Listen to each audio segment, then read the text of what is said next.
अस्सलाम वालेकुम once again. Sir हम लॉ ऑफ डिमांड की सीरीज़ को कंटिन्यू करते हैं। सर लॉ ऑफ डिमांड हमने पढ़ा था। लॉ ऑफ डिमांड में हमने सबसे पहले पढ़ा कि इकोनॉमिक्स में जो भी लॉ है वो तीन तरह से रिप्रेजेंट होता है। एक डिस्क्रिप्शन फॉर्म होती है, डिस्क्रिप्शन फॉर्म मतलब बाय वर्ड्स, चाहे वो कोई सी भी लैंग्वेज हो। दूसरी क्या है, टेबुलर फॉर्म होती है यानी कि बाय नंबर्स। और तीसरी क्या है, ग्राफिक फॉर्म यानी कि बाय डायग्राम, बाय ग्राफ। तो ये तीन डिस्क्रिप्शन फॉर्म होती है। सर लॉ ऑफ डिमांड कुछ भी नहीं है, प्राइस का और डिमांड का रिलेशनशिप बताता है। और प्राइस और डिमांड के रिलेशनशिप क्या है, इनवर्स है या इनडायरेक्ट है, इनवर्स है या इनडायरेक्ट है। उम्मीद कर रहा हूँ आपको समझ आ रहा होगा। सर इनवर्स या इनडायरेक्ट क्यों है, क्योंकि सर अगर प्राइस ऊपर जाती है तो डिमांड नीचे आ जाती है। सर जब एक चीज़ ऊपर जा रही हो तो दूसरी चीज़ नीचे आ रही है, उसके क्या कहते हैं सर, इसको इनवर्स रिलेशनशिप कहते हैं या इनडायरेक्ट रिलेशनशिप कहते हैं। इसमें जो स्लोप बनता है वो कैसे बनता है, डाउनवर्ड बनता है, सॉरी ऐसे बनता है, क्या बनता है, डाउनवर्ड बनता है। इसमें क्या कहते हैं, नेगेटिव बनता है। अच्छा एक मिनट, मेरा माइक, सॉरी, डाउनवर्ड बनता है, नेगेटिव बनता है, ठीक है सर, ऐसा स्लोप होता है, ठीक है ऐसे।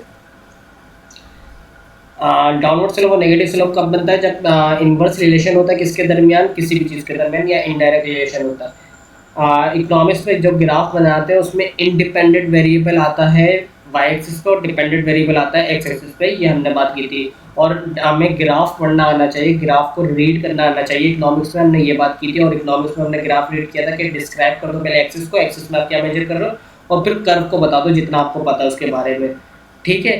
सर अजम्पशंस क्या आती है लॉ ऑफ डिमांड की, all secondary factor are assume to be constant, all secondary factor.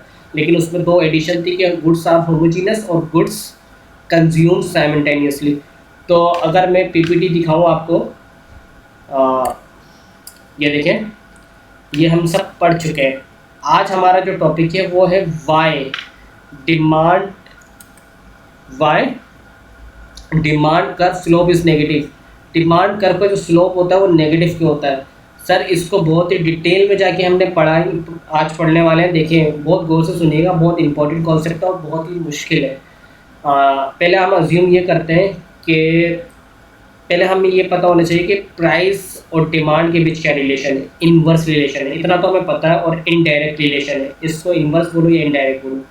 Sir inverse और इनडायरेक्ट की वजह से जो इसका स्लोप बनता है वो नेगेटिव बनता है, यानी कि वो डाउनवर्ड बनता है। इतनी बात समझ आ रही है आपको। अब ये डाउनवर्ड क्यों बनता है, क्योंकि law of diminishing marginal utility की वजह से बनता है, law of diminishing marginal utility की वजह से बनता है, ठीक है। सर दूसरा इफेक्ट किसकी वजह से पड़ता है, इनकम इफेक्ट की वजह से पड़ता है। किसकी वजह से पड़ता है, इनकम इफेक्ट की वजह से पड़ता है या सब्सटीट्यूशन इफेक्ट की वजह से पड़ता है, ठीक है। अब मैं आपको बता रहा हूँ पहले इनकम इफेक्ट का। किसका इफेक्ट है, इनकम इफेक्ट का। आप 1,000 रुपये कमाते हैं, आप कितने कमाते हैं, 1,000 रुपये, और आपको एक चीज़ चाहिए, मिसाल के तौर पे आपको घर में जो महीने की आटे की बोरी आती है वो 1,000 रुपये की आती है, अभी कोई प्रॉब्लम नहीं है। अब आप 1,000 रुपये कमाते हैं, लेकिन आटे की बोरी हो गई 1,500 रुपये की, कितनी की हो गई, 1,500 रुपये की हो गई। तो सर प्राइस बढ़ गई, आपकी इनकम नहीं बढ़ी, आपकी इनकम नहीं बढ़ी। तो प्राइस की बढ़ जाने की वजह से क्या अब आपकी सलाहियत है, आपकी एबिलिटी है परचेस करने की, कि आप उस आटे की बोरी को परचेस कर लो, पूरी बोरी को आप पूरे महीने में आपकी बोरी कंज्यूम होती है। सर नहीं है ना, सर क्यों नहीं, क्योंकि पाइप आपके पास 500 रुपये नहीं है, सिंपल इज डेट, ठीक है। तो सर इनकम इफेक्ट समझ आया आपको। इनकम इफेक्ट क्या, कि अगर मेरी प्राइस बढ़ गई, मेरी गुड की प्राइस बढ़ गई और मेरी इनकम नहीं बढ़ रही, तो उसकी वजह से लोग क्या कर देंगे, गुड्स लेना ही छोड़ देंगे, गुड्स लेना ही छोड़ देंगे। तो प्राइस बढ़ गई तो डिमांड कम हो गई, इसी की वजह से तो नेगेटिव आ रहा है पहला। दूसरा क्या है, सब्स्टिट्यूशन इफेक्ट। मिसाल के तौर पर 7 अप की बोतल 100 रुपये की आती है और कोका कोला कोई बोतल 100 रुपये की आती है। 7 अप वालों ने क्या करा, अच्छा हाँ, पेप्सी और कोक, पेप्सी वालों ने क्या किया, पेप्सी वालों ने किया कि अपनी कोक और बोतल की प्राइस क्या कर दी, 100 रुपये से 150 रुपये कर दी, कि क्या कर दी, 100 रुपये से 150 रुपये कर दी। तो सर अब मैं हूँ, मैं एज अ स्टूडेंट, मैं एक क्या कहते हैं अपने दोस्तों के साथ कोल्ड ड्रिंक पीने गया, बर्गर खाने गया, मैंने 200 रुपये का बर्गर खाया, 100 रुपये की कोल्ड ड्रिंक थी, मुझे पता था 300 रुपये लगेंगे और मैं 300 रुपये लेके गया।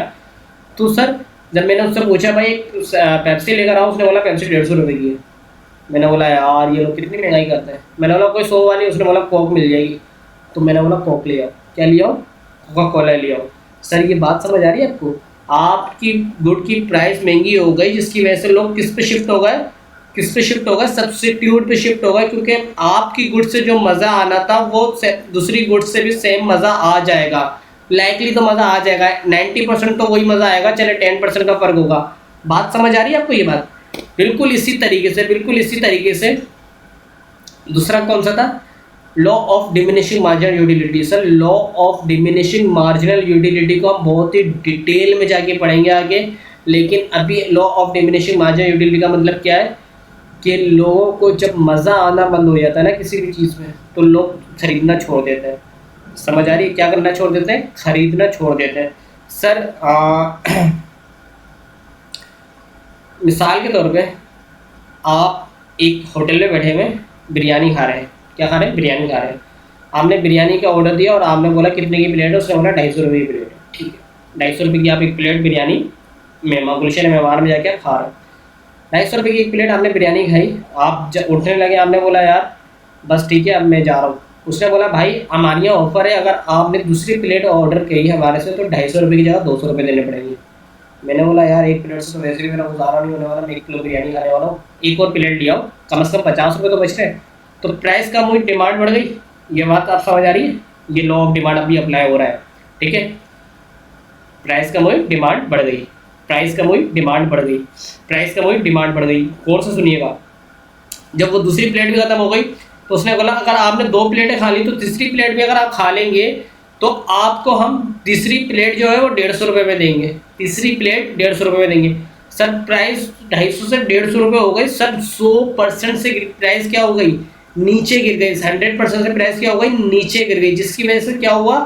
सर मैंने बोला तीसरी प्लेट में मंगवा लो, मैं खा लूँगा, क्योंकि सर 1.5 पाव की होती है, तो मैं 1 किलो बिरयानी में मतलब 1 किलो बिरयानी खाता तो वैसे भी खा लेता। ठीक है, तो तीसरी प्लेट भी खा ली। तो मेरा बच्चा प्राइस डिक्रीज हो रही है, जिसकी वजह से डिमांड क्या हो रही है? इंक्रीज हो रही है। सर ये इनवर्स रिलेशन नज़र आ रहा है आपके दरमियान? सर यही रीज़न से, किसकी क्या रीज़न से? यही रीज़न से किसके? लॉ ऑफ डिमांड का जो कर्व है वो नेगेटिव है। उम्मीद करता हूँ आपको समझ आ रहा होगा। सर अब इनकम इफेक्ट। इनकम मेरा बेटा 2 तरह की होती है। इनकम मेरा सर कितने तरह की होती है? 2 तरह की होती है।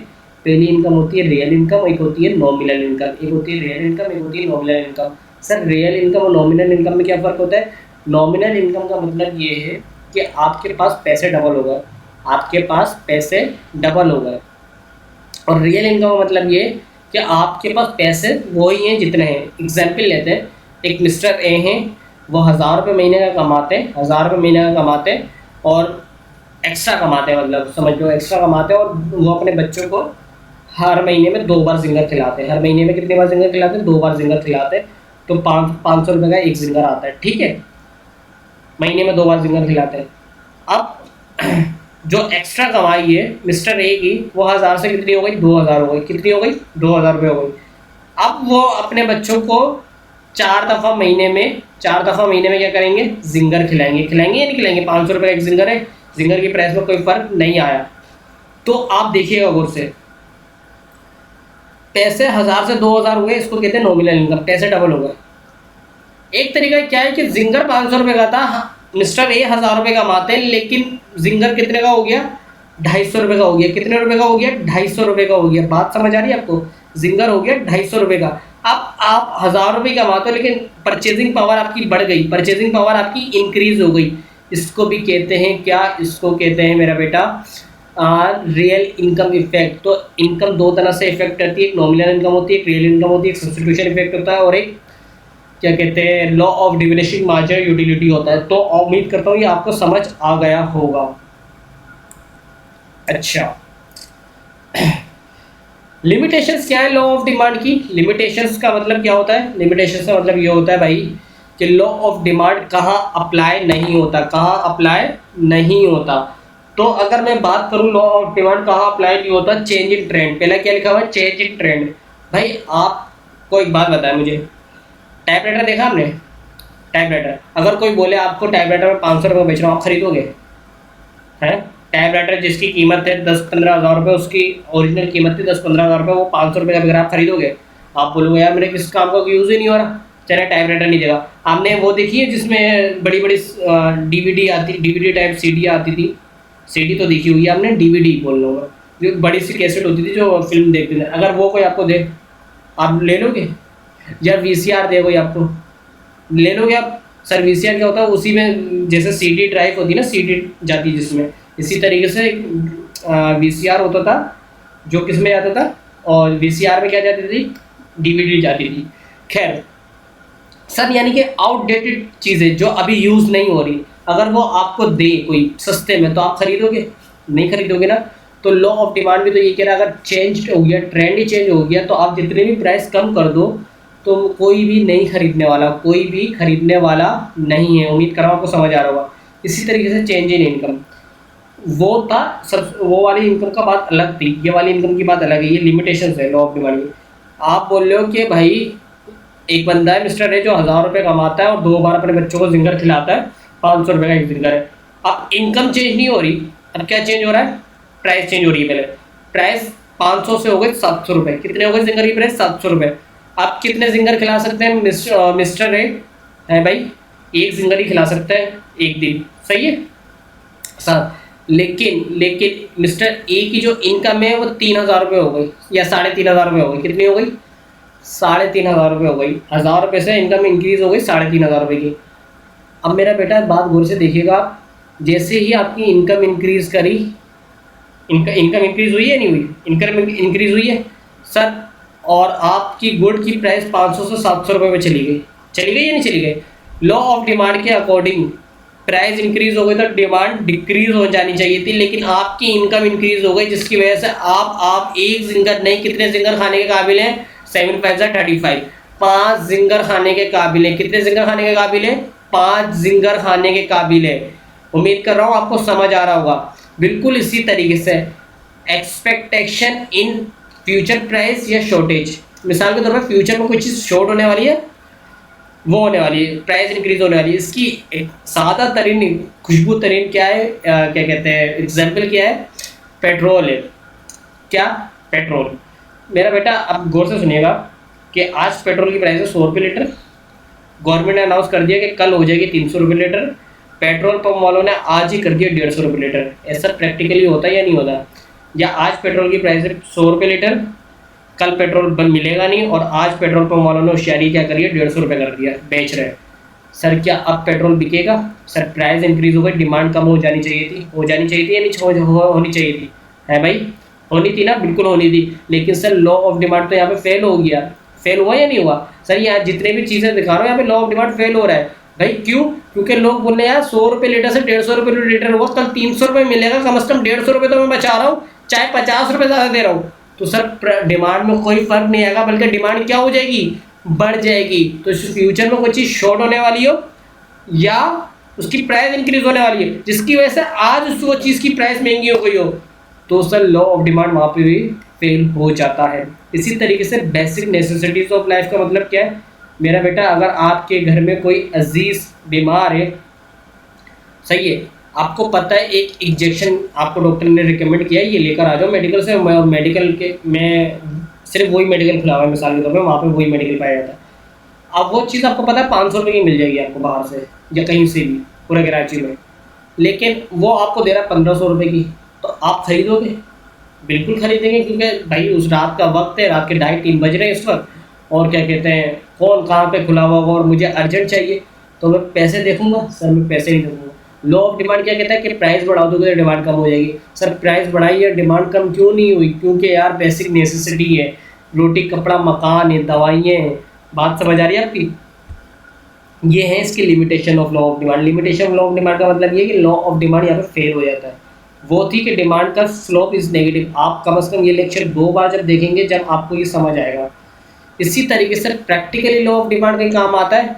तो अगर एक फर्म के लिहाज से, फर्म किसे कहते हैं सर? अकाउंटिंग में फर्म कहते हैं सिर्फ पार्टनरशिप फर्म को, और इकोनॉमिक्स में फर्म कहते हैं तमाम बिजनेस को, चाहे वो सोल ट्रेड हो, चाहे वो पार्टनरशिप हो, या वो ज्वाइंट स्टॉक कंपनी हो।